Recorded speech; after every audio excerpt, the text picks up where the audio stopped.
Good morning. This is Carl Dakin, and this is the Successful Funding Show.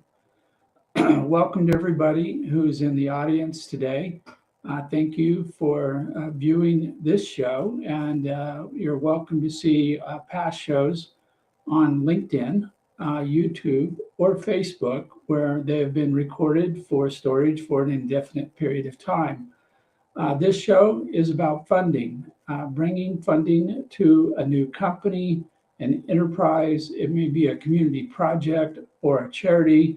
But the idea is that there is something out there worth doing, something worth changing the environment on. And when we do that, we want to invite people to talk about how we get funding into that new thing. So I'd like to introduce my guest this morning, Tom Fry. Good morning, Tom. Good morning. And I asked Tom to be my guest this morning, where we're going to talk on the topic of funding smart cities. And so this is an area that has grabbed the attention of so many people. And most importantly, it's grabbed the attention of people with money who want to invest that money. And therefore, I want to help them make that happen. To give you a little bit of background on that, I commonly work with individual fundraisers for a particular business or project. And last year, I spent a great deal of time working on a larger funding model for community funds that would allow funding multiple businesses, multiple community projects, even nonprofits, all under a common bundle, which would serve to improve the economy for distressed and underserved communities. And as I worked on that and talked to people all across the United States, it became obvious to me that a lot of people don't understand funding at that level. But it also opened the door to the concept of something larger than a single community, which is a brand new city or retrofitting an existing city. And so now, since the year has begun, I've met with a number of people. We're looking at smart city projects as small as an island in the Caribbean to a large workforce housing town in the mountains here in Colorado. And one of the common questions, as you might expect from everybody, is how are you going to fund this thing? Tom has worked with smart cities. He is a futurist, and he writes and speaks on things in the future. And since most smart cities, in my mind, should be thought of as cities of the future rather than simple connecting two laptops together and calling it a smart city. I want to get Tom's input on this because we're going to go off in a lot of different directions into things that may be, may not ever be, but nonetheless, there we are. So, Tom, if you would provide a little bit of information about yourself and what you do, and brag as much as you feel appropriate about how cool you are. Okay. And then we'll go from there. All right. Yeah. I work as a futurist. I speak at different events, whether they're corporate events or government events or just association events. And my job is really to kind of stretch people's imagination about what the future holds.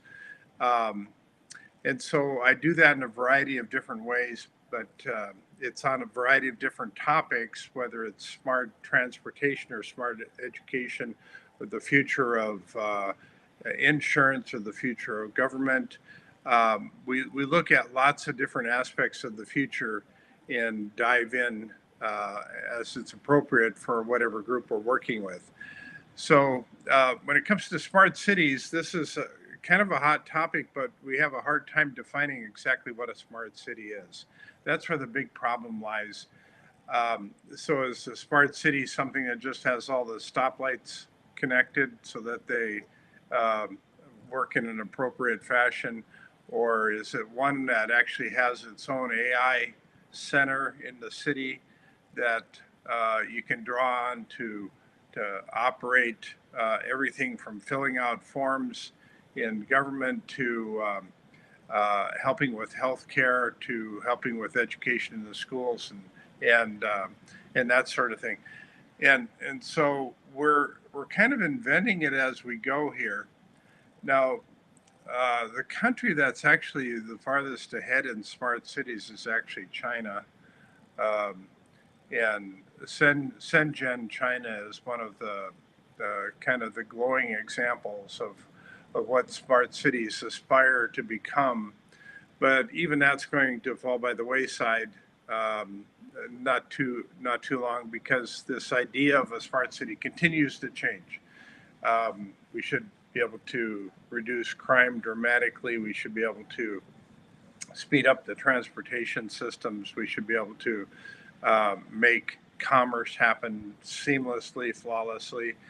And anytime the government's involved, it should just be a minimal blip that doesn't cause you to have to rethink your entire work schedule for the day to fill out a form.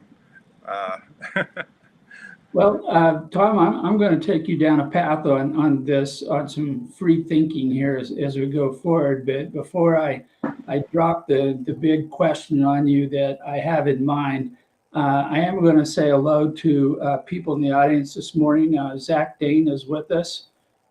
Zach is running his startup company, Revolve, which is working to create fractional ownership in real estate in a manner that adopts a little bit of cryptocurrency, a little bit of old things like timeshares, and weaving them together using modern technology. So I've been talking with Zach about the Smart Cities projects because I have a different perception than, or I'm going down my own path here.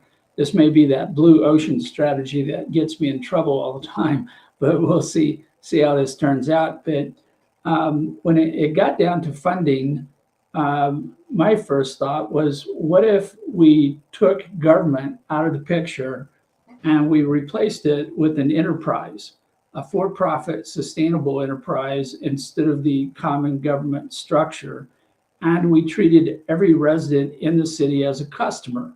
And a lot of people go, well, what's the difference? If a government does this for you by collection of taxes and then spends those taxes, what's the difference between that and an enterprise that charges you a fee to obtain roughly the same service?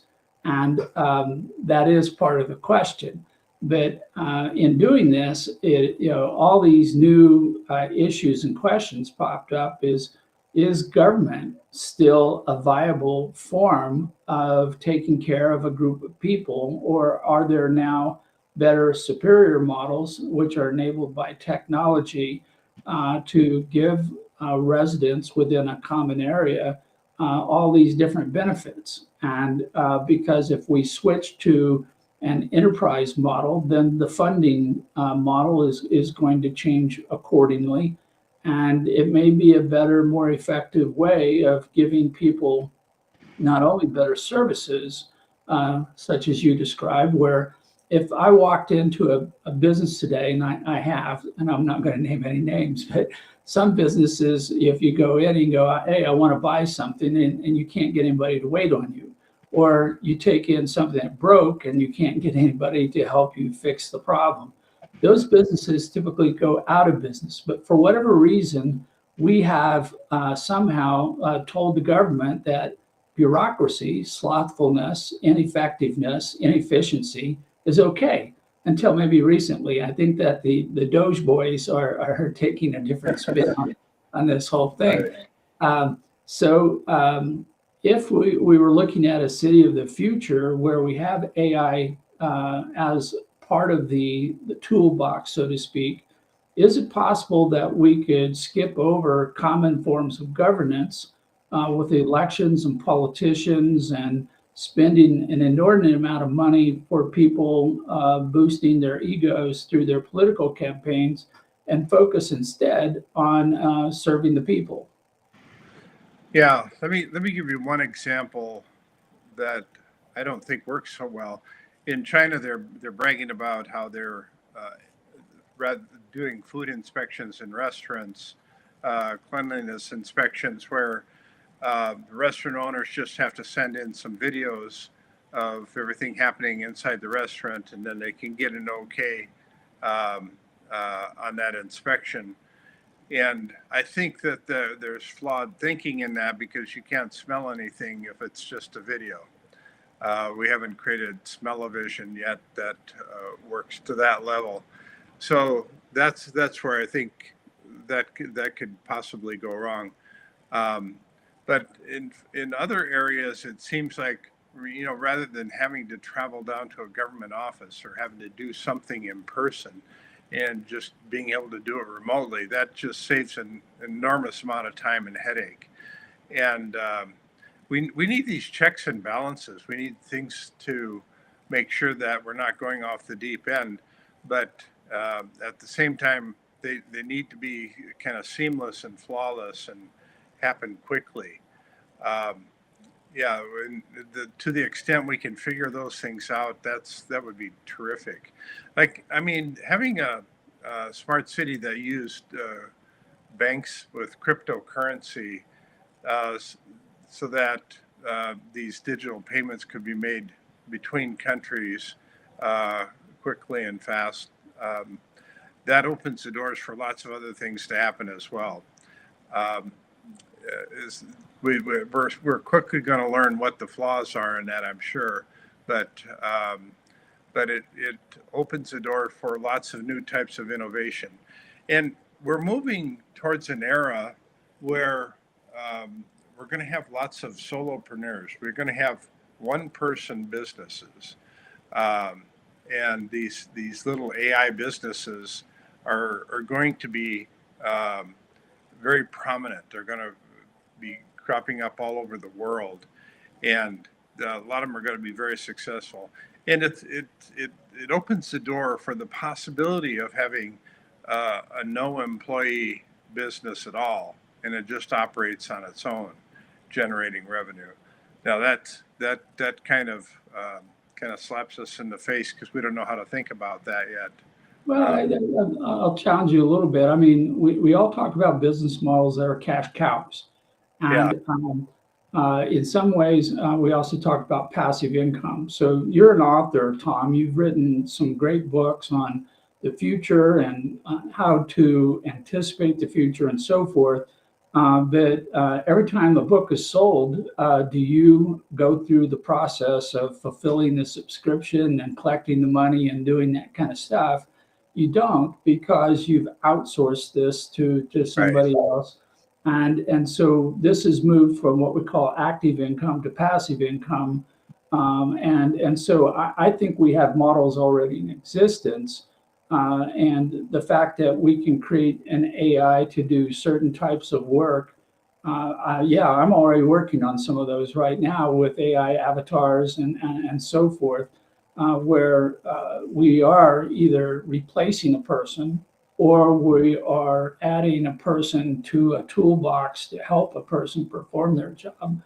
But it's going to get away from a lot of stuff. But if I had an AI system right now that could go down to the Colorado Secretary of State and fill out a form for me, I would do it. I recently was asked to support a refiling on a corporation, and 10 attempts at the online Secretary of State's office, they all failed. And after taking the time, this is a form that takes 10 minutes, and I'm now several hours into this, and I call the Secretary of State, and they go, well, the problem is that when you're on our site, you're okay. But as soon as you're ready to make a payment, we actually redirect you to somebody else's site, and your firewall won't let us do that. And I'm like, well, that's good to know. It doesn't solve my problem, and it's still my problem because you're not fixing the problem. This is a common government response, which is we don't serve the customer. You have to address, you have to deal with us as you find us. And if we happen to be, we don't care, we're inefficient, or I don't know if you saw the news report this morning, but everyone in Colorado if you filed your tax return for 2024, they still haven't started processing them because they have not completed the redevelopment of the state tax system. So you're not even in the queue line at the moment, even though so I, who managed to set a record for myself in filing taxes last week, now learned that I didn't need to hurry because it's like no one listening. Yeah. So I'm in many ways, I'm in favor of privatizing, outsourcing, downsizing government. I guess that might qualify me as a libertarian or Yeah. just a practical person. So Yeah. um, Yeah. So there's lots of things, lots of different ways of thinking about your local government. Now, if you have your own AI system, you can create your own database specifically about the city. Every detail that you can gather about the city goes into this one database, and that's where all the decisions will be made with your AI looking at what's in that database of the city.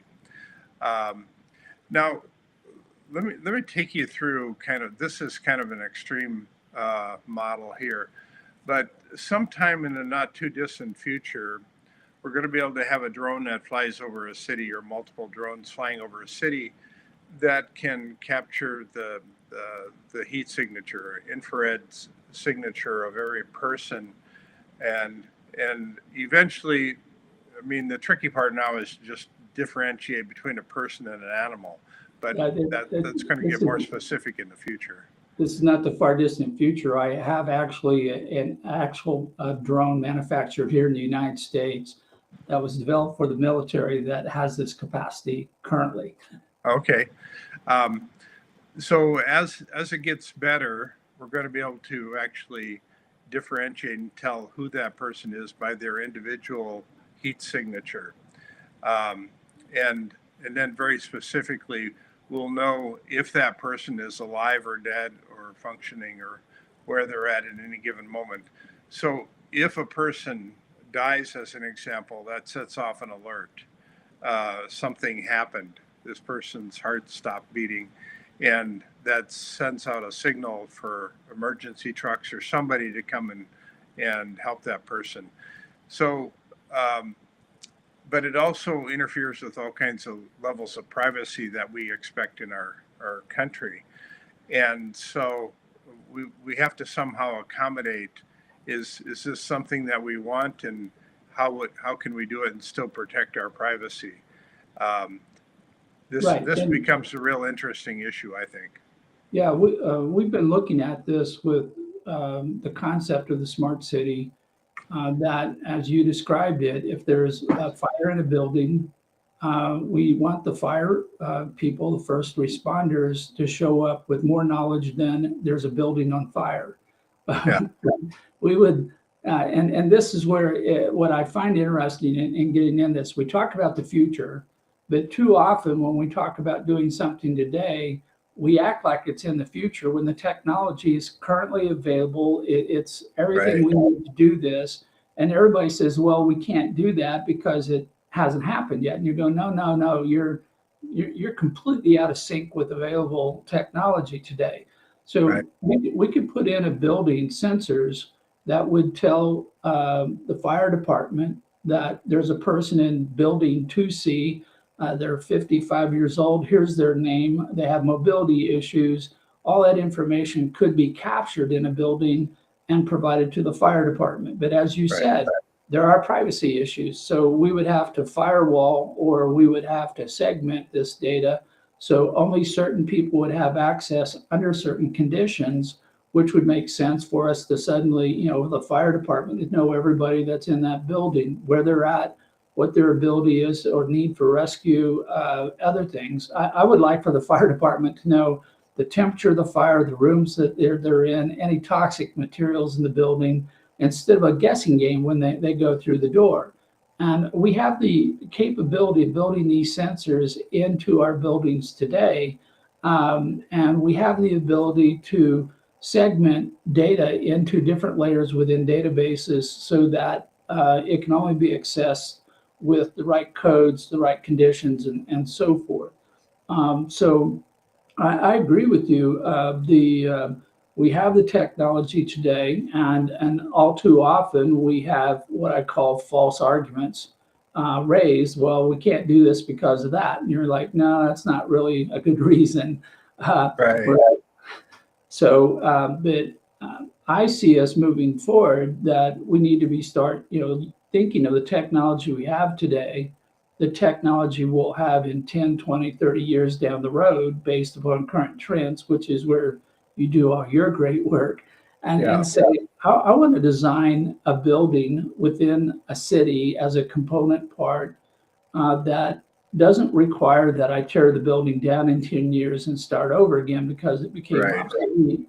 And I certainly shouldn't be building to codes generated 100 years ago, including zoning and all these other weird, strange things that are so out of date. And that's because they're buried in government. Right. So the any technology that we can imagine happening 10 years from now, we need to make decisions today because it'll take that long to permeate through the system. Well, and from a funding standpoint, I'm not investing in a building that's got a 1-year life. Right. The capital cost requires I amortize that over, used to be 20 years, and then it was 30, and now we're in the 40 years and even in the 50 years. And then you look at 99-year leases. These are all long-term thinking that says we have to think about the infrastructure, the physical world in a long-term perspective. Right. Absolutely. See, it's these visions of the future that we hold in our head. That's what determines our actions today. We make our decisions based on this model of the future that we have in our head. So if somebody comes along and changes that vision of the future, you change the way you make decisions today. And so that's my role, is to come in and challenge people's assumptions and actually create a new model of what the future holds. And that kind of justifies my existence. So That's the way it puts bread on your table. And right. I'm very appreciative though, because I deal with entrepreneurs, small businesses who are bringing innovative products and services to market. And a good part of the challenge is trying to explain to someone that the status quo, even though some people may be comfortable with it, can be improved upon. We can make differences that will make life better, higher quality of life for other people. And yet a lot of these things never find them ways into cities. Right. It seems like there is some kind of force field Yeah. around the city that keeps new ideas, modern technical change. I mean, why is it possible that Microsoft can, release a very buggy version of Outlook, into the public, and everything changes as a consequence, and yet a city, when it's sitting there facing dozens, if not hundreds, of problems from waste removal to snow on the sidewalks to wherever else, you're going like, why are we doing this? With a model that's 100 years out of date, and this doesn't make any sense. Right. One example of this is I harp on this quite a bit, is that in the U.S. we have more laws than any country that ever existed in history. Laws, rules, regulations, and so if we made a requirement that all the laws and rules and regulations had to be posted on one central website so that everybody had access to them, I think that instantly changes the dynamics right away. That suddenly we get a look at, oh, this city in middle of Georgia or Arkansas has more laws, rules, and regulations than any other in the country. Why the hell is that?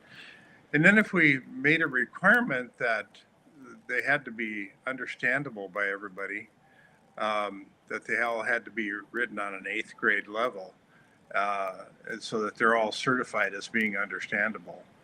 And then we go through and deduplicate things, but then we actually have a sunsetting provision if something hasn't been law hasn't been exercised in the last 20 years, that it instantly sunsets and goes away. That just kind of cleans out the old crap that's in there. And then I think the most important thing is there should be no setup where just enforcing this law or this rule actually benefits the person enforcing it. So that's the problem I have with all the traffic laws and all the traffic court and everything. That's that they benefit the city. So then the city has a requirement. Well, our budget's short this month, so we need to shore that up. Let's write more tickets. That's a conflict of interest there, and we need to get rid of that. Well, and yeah, there's so many examples like that. We could probably do weeks and weeks of this, but like in Denver, they recently changed the law so that the homeowner is responsible for the sidewalk in front of their house. Yeah. Because a lot of Denver has large slabs of stone that were carved out of sandstone. And when they're laying flat, they look beautiful. But after the trees grow up and buckle them and crack them and so forth, they're not only ugly, but they're dangerous. And and so the city basically said, we're not responsible for this. The homeowner is, even though it's a public sidewalk. And at the same time, the homeowner is responsible for cleaning the snow off of the sidewalk within so many hours after a snowfall, like it's happening in Denver at the moment. And you ask yourself, why in a modern environment is this not a service that is centralized, meaning that instead of making everyone individually responsible for the cost associated with it, why isn't there a snow crew that one is engaged by a central authority, whether it's a city or a government, an enterprise or a government, and a fee charge to the homeowner that would represent the shared cost of a commercial venture, instead of everybody out shoveling their sidewalk in a haphazard fashion or not shoveling their sidewalk at all. Right.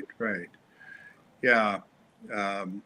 As you probably know, I live half-time in South Carolina and half-time in Denver. And so it's a lot of snowfalls. I'm not around to shovel the snow. So that makes it very difficult. And also just kind of repairing the sidewalks as they get bad from tree roots and all the freezing weather and everything. That's a considerable problem that is not easily remedied. But these are things that, I mean, kind of this idea of differentiating what a smart city is, having this database of all the stuff going on in the city and how it evolves and how it shifts over time. That I think is super important. And it shouldn't just be tucked in some file boxes in some courthouse somewhere. Even though being able to go back into 1960 and say, well, what were the main corporations on Main Street at that time? And who was making all the decisions? Who was on city council at that time?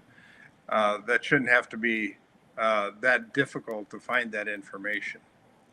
I agree. And so I'm currently designing a number of smart cities, and I'm very early in, so not claiming expertise, but I was surprised by how quickly I was way ahead of most people on talking about that. They talk about blue ocean strategies where you step out doing something different and you suddenly realize you didn't move just a little bit. You went leaps and bounds in a direction that other people have not gone.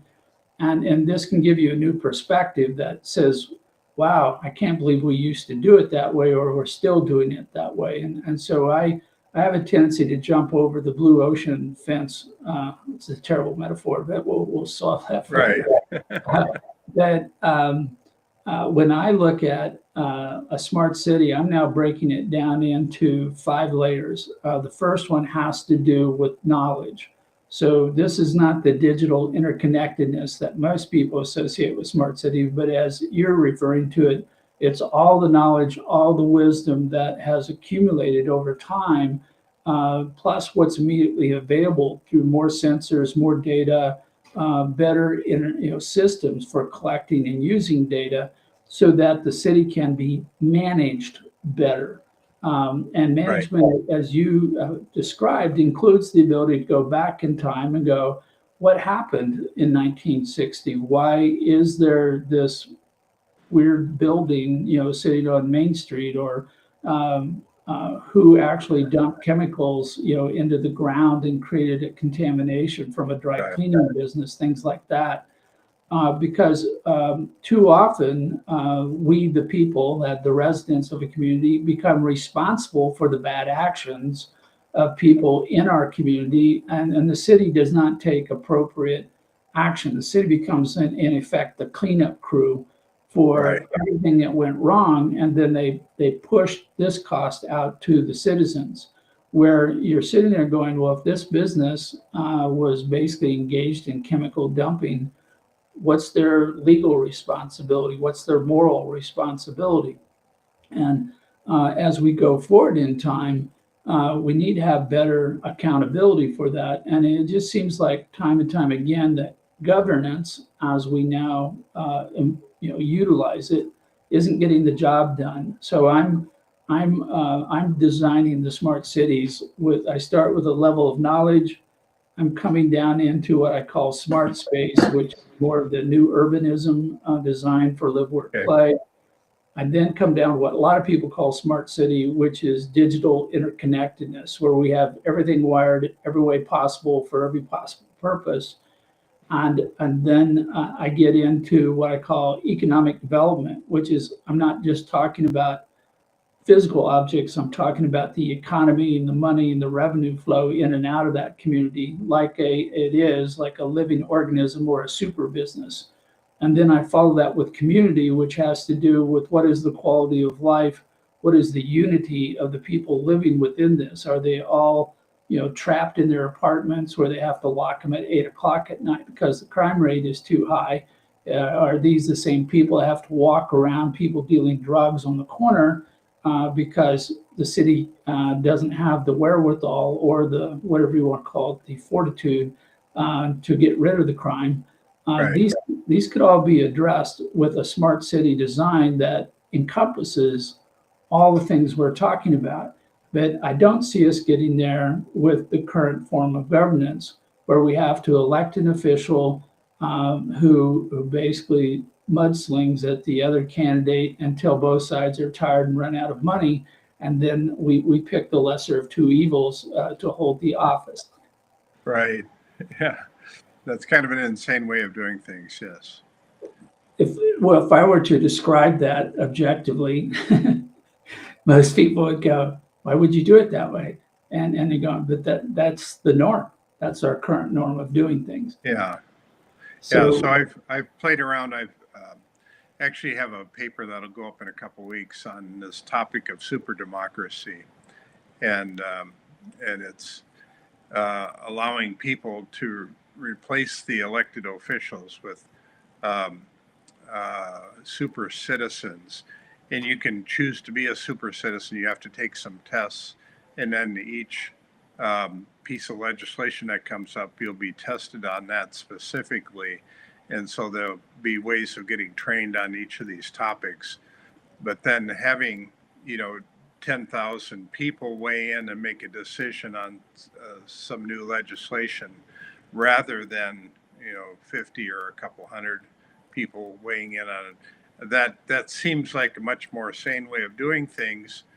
It would certainly get rid of the lobbyists that we have right now that are challenging all kinds of things.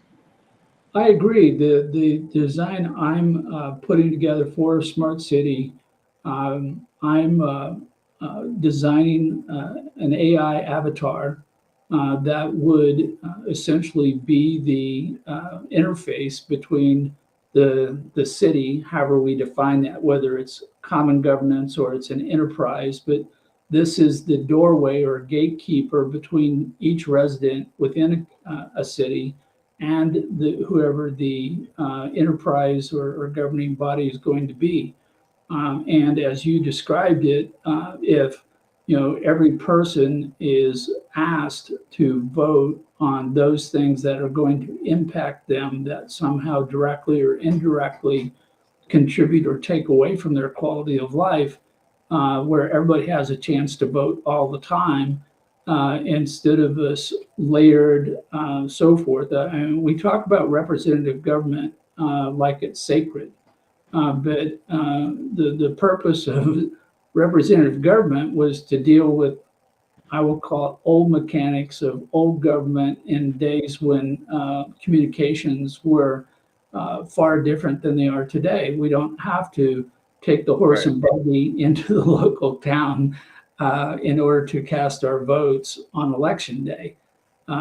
Anybody with a smartphone or access to the internet can be a super citizen, as you described them.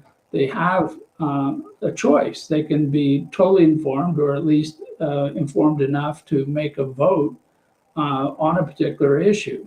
And we do talk about democracy as being something where people have a right to vote on certain things, but it's mostly on choosing government representatives. Right. Yeah. And on a local level, we often know very little about those people. It's actually kind of frightening.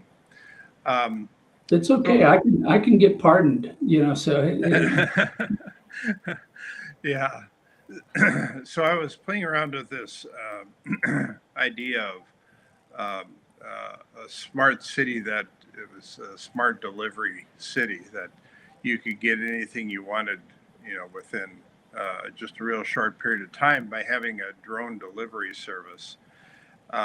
Having a complete drone delivery service is fairly complicated. And the people that are working on it right now just are working on the delivery portion of it. They're not working on the other aspects of it, which I think is terribly short-sighted of them. That there has to be designated places to deliver to. You have to have reception boxes or reception places, and you let's take, for example, somebody has a house that's off grid. You could have a drone specifically that comes in and changes the battery on your house, so it docks with your house and switches out the batteries on your house. You could have that different drone that flies in and changes, dumps more water into your house.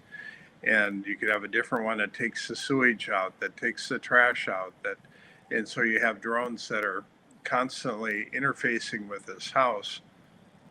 We don't have anything like that today. And it seems like having an off-grid house like that would be liberating on so many fronts. And a lot less things can go wrong. But then just being able to have packages delivered 24 hours a day, and it would alert you when something's new in your box and you go out and get it. That I think a lot of people would love to be in that kind of neighborhood. Well, not only 24 hours a day, but a lot of stuff could be delivered at night, which would change the confluence of traffic and everything else. Oh, exactly. I mean, if you thought about driving down an interstate and you took every delivery truck off the highway, how much of that free up? Because a lot. And then, as you described it, if we start talking about buildings of the future, not buildings of the past, the building could be nearly autonomous, off-grid, providing its own power, maybe recycling its own water, dealing with waste to some degree, which would minimize dependency upon these large centralized systems that require that you pipe sewage under the ground for miles to a central site Right. and everything associated with that. I mean, so many things today are based upon designs that were state of the art 100 years ago and which Right. don't make any sense at all today. Um, and yet they remain bastions of power where the city says, we control your light, your power, we control your traffic, and you're going to do as we say. Yeah. We're kind of held hostage by the governments that do a poor job, in my mind, of dealing with the needs of the residents. And as we described it, we're held hostage. We want to fill out a form. Why is it so troublesome? Why do we have to go through that kind of incredible bureaucracy to do something so simple and waste all that time? So I'm looking at one of the things that a smart city can do is to make the life of the resident more efficient. So Right. take every task that a person has to do during a day, and what can we do to reduce the amount of time required? So if I don't have to drive an hour to work, I've saved that person 2 hours of time. They're working 8 hours, they're traveling 2 hours. It's a 10-hour day for them, but only 8 hours are being applied to work. Same thing with the live, work, play design that you see in the new urbanism says that I shouldn't have to go 10 miles this way to my job, 10 miles this way to daycare, 10 miles this way to the grocery store, and then home again. All these things could be within 5 blocks or 10 blocks of where I reside. And now I've removed the need for a car. I might not even need a bicycle or a scooter or moped or whatever the current device may be. But we've changed the thought pattern back to more of the old village style where everything was within walking distance. And Yeah. if Well, we do, yeah, moving into the autonomous vehicle era, very soon we won't even need to own our own car. This disrupts so many businesses, so many ways of doing things that we've been accustomed to. Sometime around 2030 to 2035, we'll start seeing lots of things go away, like parking lots are going to go away. We'll start seeing all the rental car companies go away.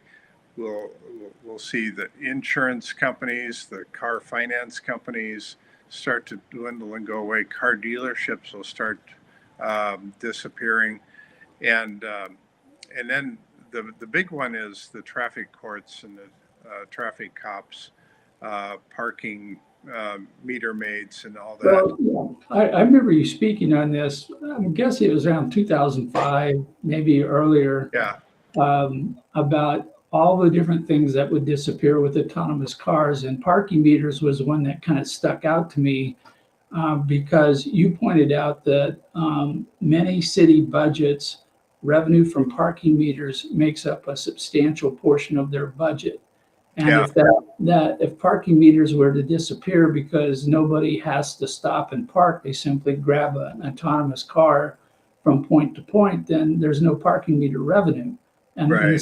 this whole city budget is now a kilter to the point that you don't know how the city is going to survive. Yeah, just think about all the parking out at DIA. That 43% of the budget for DIA is actually parking. And if people just start having their cars drop them off at the front door and then that car disappears, the city then loses all that revenue that they've been anticipating. And then you have these gigantic parking garages out there, just massive, huge. And then you start thinking, okay, what the hell do we do with these things? Well, yeah, I would convert them into greenhouses, but I've already been down that thought path. We were when people were asking us about indoor farming and greenhouses, we were in urban areas. One of the places that automatically occurred to us was the top floor of a parking garage, because the engineering structure of the garage is built to handle huge weight. And Right. ordinarily, you can't put a greenhouse on top of a warehouse because that building is not designed for that kind of structural Right. requirement. But we can make every parking garage into a greenhouse, so I'm not worried about how to use those. But the point you make is, and this is one that's come up in conversations in zoning, is that if you build a multifamily unit, you are required to provide parking of 1.5 to 2.2 cars, depends upon what city you're in. Right. And this is a problem because it takes up space, and it takes up space that could be put to other use, whether it's sidewalks and trees and things to look at. But it also adds to the cost of that particular unit. And, Right. and so as we move to Uber and Lyft and so forth, a lot of these developers are going, it's stupid to have a requirement for 1.5 cars when the average owner is less than one car. Right. per unit. Right. And this is an example of an old code, old standard that needs to be updated and move forward. And as you described it, in potentially less than 6, 7, 8 years down the road, we may not need any parking stalls at all. So how long is it going to take the government to figure that out and quit making demands on parking spaces for buildings? Right. Right. So if you think about a homeowner that has a 2-car parking garage, once these autonomous vehicles become reliable, then suddenly you'll probably drop down to 1 car, and then you'll kind of hang on to that car for a while to make sure that you don't need it for one thing or another. And then eventually that car goes away too. So then people are sitting there with a 2-car garage and no need for any vehicle at all, because they can summon a vehicle whenever they need it. And so then you start thinking about, okay, what are these 2-car garages? What could they be converted into? And some people will put extra bedrooms on their house. Some people will turn it into office space. Other people will turn it into a little Airbnb unit, that sort of thing. So that becomes an opportunity that nobody's currently looking at the moment. Yeah, instead of getting an attached dwelling unit, an ADU, they can simply convert their garage into that extra bedroom. Right. I was thinking about starting a hard rock band, but I don't have any musical talent, so we're not.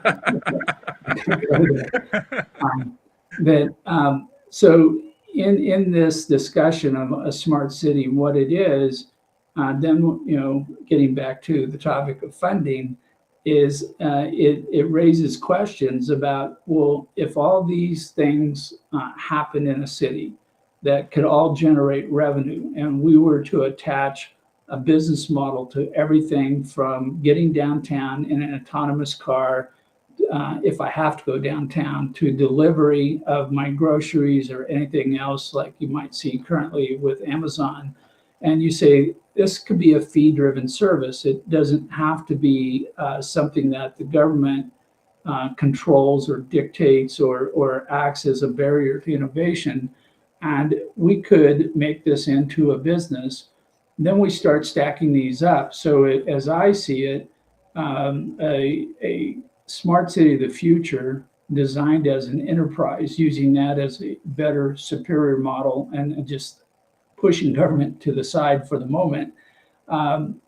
Everything that can be done that benefits a resident basically becomes a fee. And yeah, there are parallels to taxes, but I think what we're going to find out that fee for service, fee for benefit is going to vary significantly away from blind taxes on things that we don't know about, things we don't even know are there. And now we're going to get to something that may look more like a fee for service model rather than a tax for whatever model. And so what I anticipate is that the residents of a city may become stockholders in the city, where they have the ability through programs like similar to what Zach is working on where they get a fractional ownership in the city. They get to participate in the city as an enterprise. If they choose to buy a service that their neighbor doesn't, then they will pay for that service. And the neighbor, though, as a stockholder in the city, may realize a profit from the fact that they did not buy a service they didn't want and didn't need. And then we would have layers of businesses who are providing the individual component services that are needed by the residents of the city, whether it's snow removal or it's even repair on a home. We may turn out that nobody actually owns the home in the current sense, but they are renting a block of space like a condominium, which is within a city, and they're paying rent on that. And as a stockholder in the city, they're generating revenue, however fractional that might be, for the fact that this person bought a 4-bedroom condo and this one only uses a 1-bedroom condo. There would be more fairness in that regard. But the city would be a stockholder in turn in each of the businesses within the city, so that any service that has to be performed within the city, they have to get a permit or a license equivalent to work within that city. They have to meet certain quality standards, but the revenue is generated collectively from each of these enterprises that people can invest in individually, or they can invest like in a mutual fund in the city, which would be a pool of all the different services that are performed for all the residents at any time in the city. Yeah. So the smart city example goes off in your mind in so many different directions. You started talking about the different layers of smart city. Did you finish all the layers? Yeah, there's 5 layers as I now see it, and I may have to add 1 or 2 more layers before we're done, because as I said, I'm sitting here going like, I don't know what I'm doing, which is not uncommon when I start with a new project. I went out and studied everything that was available and found out there is no common definition, and there's a lot of poor definitions on what is a smart city. Yeah. I studied 6 international indexes on what people score smart cities and found that they all use different approaches. So that was kind of guiding in one sense, because in the US, smart city is pretty much limited to digital interconnection. On an international scale, they include health, revenue or capital income, things like that, which broaden it to one that's more like an economic development model than what one might consider a pure tech model. And then but very quickly, I got to the point where I'm like, okay, if I'm going to build a smart city, what do I look at as an example? And most of the examples out there are large cities who are doing a Band-Aid attempt to fix a problem within their locale, which isn't necessarily going to address any of these problems. It's just going to make them high-tech problems instead of low-tech problems. Right. Yeah, lots of cities are trying to preserve their downtown area. And I'm not convinced that in 2100 that any downtowns will still exist. And there are, if you think about it, and I'll give an example. The Denver Broncos are thinking about it right now. They have a huge stadium that has been a mile-high stadium that's been there for a long, long time. I couldn't tell you when it was initially built. It was dual purpose originally for baseball and football, because football wasn't a thing. It was that so long ago. They're now talking about moving to one of the suburbs of Denver, specifically Lone Tree, and building a brand new stadium at the end of the light rail line. So if you have a city, in some ways, it would seem efficient to have those major stadiums, things where people would gather in large quantities in a central location. At least that's one thought that could come out of that. And that would be like your city center but you would be making your buildings a little more multi-utility rather than single purpose, again, for efficiency purpose. Or is it turn out that that doesn't matter if we have autonomous cars and we have different modalities of travel, we could put places for people to congregate at the exterior or at the border of the city.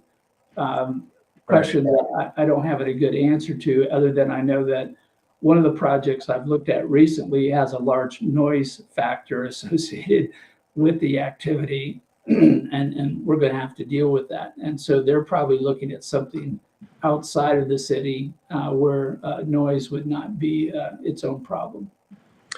Yeah, in the past, everybody said that the number one thing about starting a business was location, location, location. As we have cars that are driving themselves, people don't care about location. In fact, not many people are going to be staring outside, wondering where we're at any given moment. They're just once it arrives, the car arrives where they're going, then they just get out and they're present there. Well, and similar to school systems, when we moved into my house, we're in the Cherry Creek School District. And it was the number one factor that my wife and I took into consideration of where would our kids go to school, because we wanted them to get the best education available. And at that time, Cherry Creek was in the top 1, 2, or 3 ranking and had been for a number of years. But now we've seen homeschooling. Now we have access to the internet. Now we have kids who can get into college programs online. Again, a lot of education is with a centralist mindset. You have to come here in order for us to teach you. And it's a real serious question of whether that's true or not anymore. Right. Yeah, the whole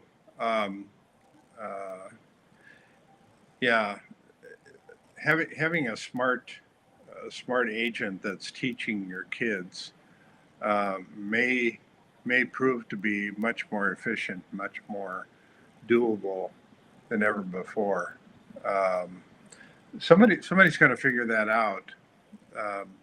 We're not very far away from that. See what ends up happening with all the Chat GPTs and the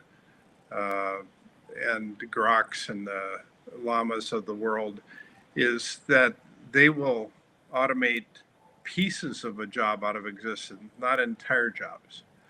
And so this becomes kind of the big misnomer that all these jobs are going to go away. Well, pieces of them will go away, and then the job will get redefined and reworked. And we'll need fewer people, but they'll still need people. And at the same time, these smart agents will go out and will create thousands of new businesses, thousands of new industries that are going to require more people working at it. So I think we end up with more jobs than ever before. And so having a community that's flexible enough to accommodate all that, that's where it becomes really challenging. Something that if somebody's working in their home all day, they want to get out, they want to do something, having different places to go, and because you need to get away from that static home life. So that's what is really going to start defining a community. In Shenzhen, China, they're requiring that 40% of the community be open space, and I think that gives room to stretch and breathe and go out for walks and go biking, run with your kids, play ball or something. I think that's hugely important. I've often said that the most valuable land in the future is going to be our landfill. Because that's where we bury all of our resources. And I think somebody in the future is going to develop an artificial earthworm that's going to go through and mine out all of those resources that are in our landfill. and chip it up and then split it up into the different categories of material and then sell that off. I think that's hugely valuable. Somebody will figure that out in the future. Well, there's lots of movement currently to take both organic and non-organic material and convert it into or recycle it in another way of phrasing it into other reusable, valuable products.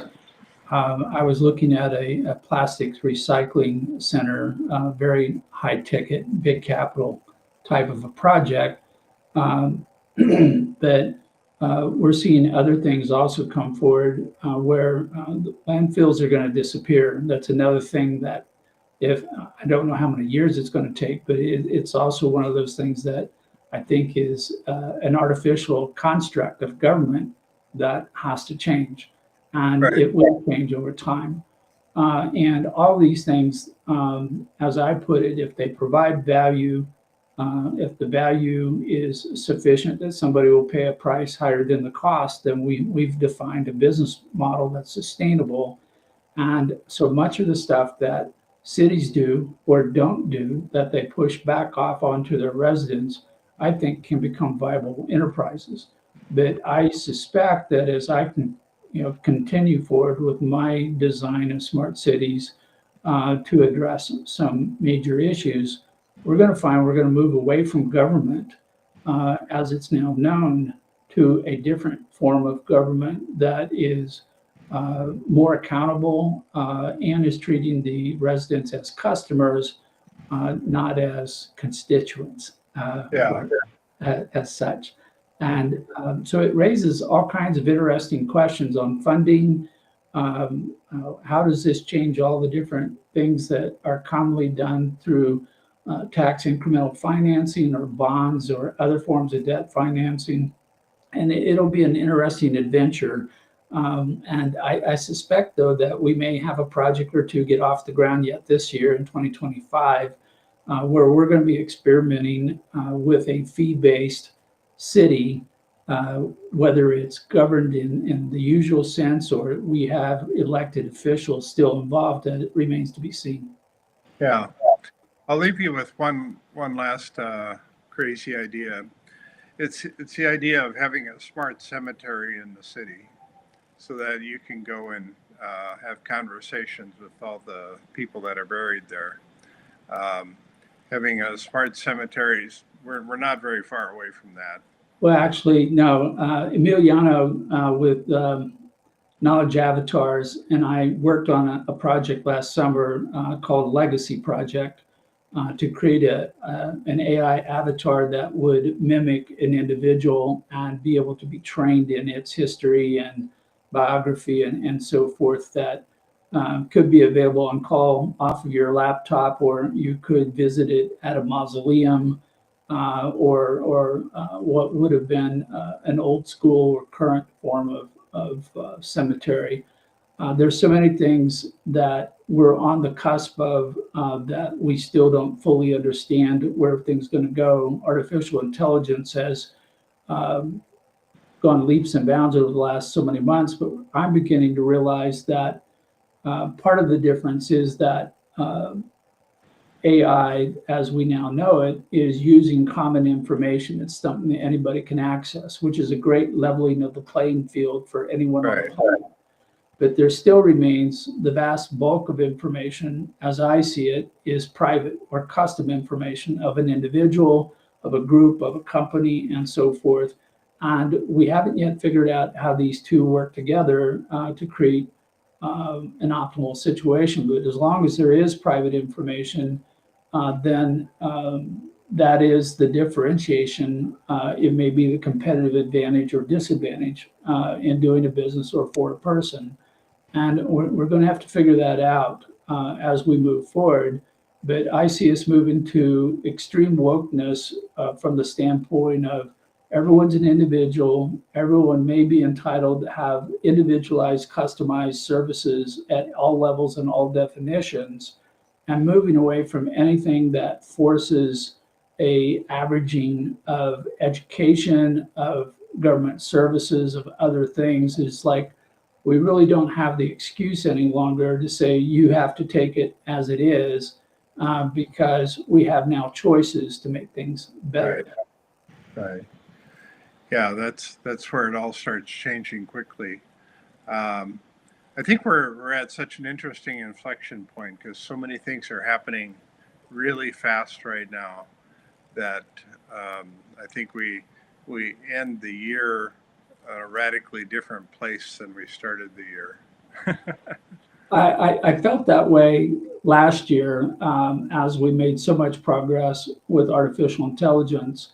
And now I'm in some ways curious and in some ways spooked by the current Trump administration and all the things that it's doing, which are in some ways addressing some of the concerns I have, where we're now trying to employ better systems within governance and realizing that so many of the systems we had were so broken and out of control that we were all paying and bearing the expense of that.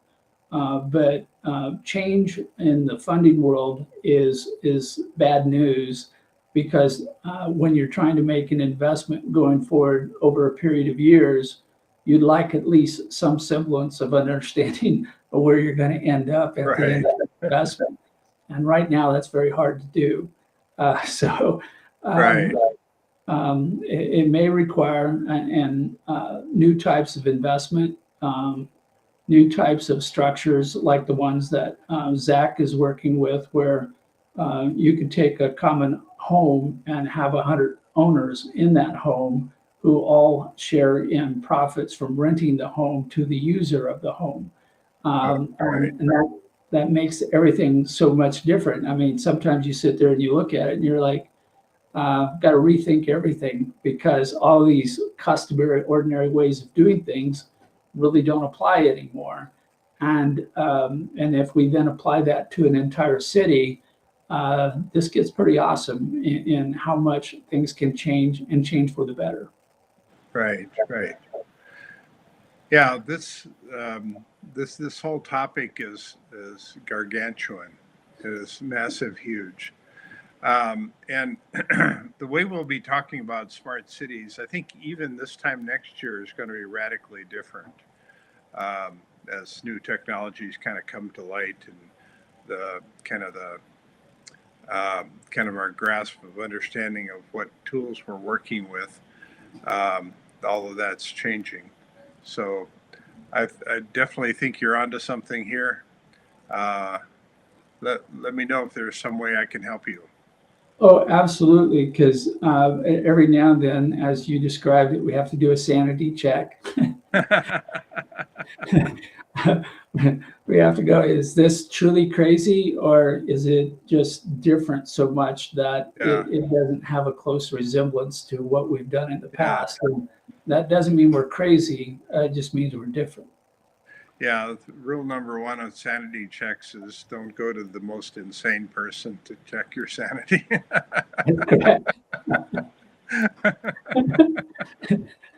That's right. Yeah.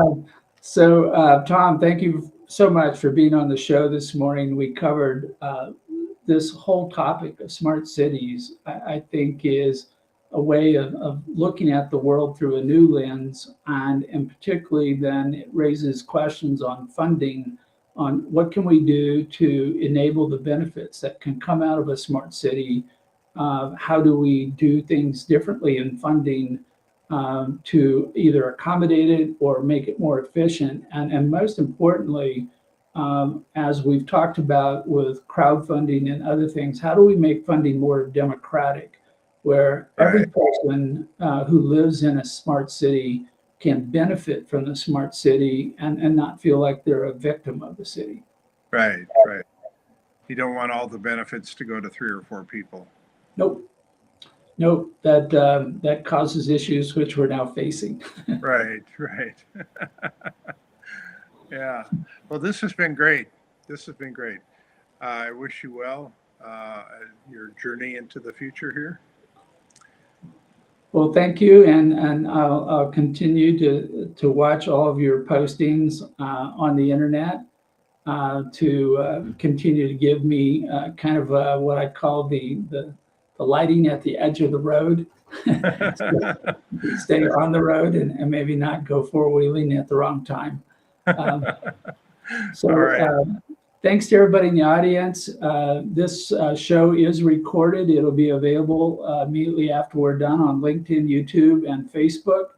And if you have a question, please reach out to me about smart cities or about funding on any particular thing. Happy to talk to you about that. I have you can reach me at my email address here, open to 15-minute free phone calls to talk about funding, and happy to discuss all these topics and others. And we'll see you next week on the Successful Funding Show. Take care.